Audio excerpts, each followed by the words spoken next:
On board a plane to Algeria today, Pope Leo, the first American pope, responding to comments from President Trump, who called him weak. I have no fear of neither the Trump administration nor speaking out loudly about the message of the gospel.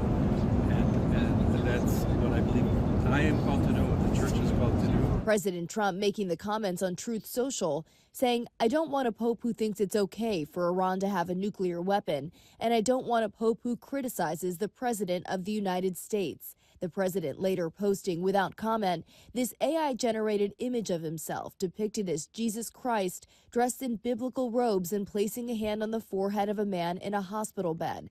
More than 13 hours later, the post was deleted. The White House did not immediately respond to ABC News when asked to confirm if the president took it down. In recent weeks, the Pope has criticized the war in Iran and called for peace in the Middle East. Over the weekend, the Pope referring to the U.S. military offensive as a delusion of omnipotence. Today, the Pope adding this. Too many innocent people are being killed, and I think someone has to stand up and say there's a better way to do this.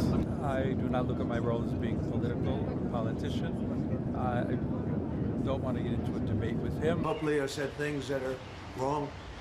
He was very much against what I'm doing with regard to Iran, and you cannot have a nuclear Iran. Pope Leo would not be happy with the end result. Algeria is the Pope's first stop on this trip to 4 countries in Africa, saying the future belongs to men and women of peace. A peace that is not merely an absence of conflict, but one that is an expression of justice and dignity.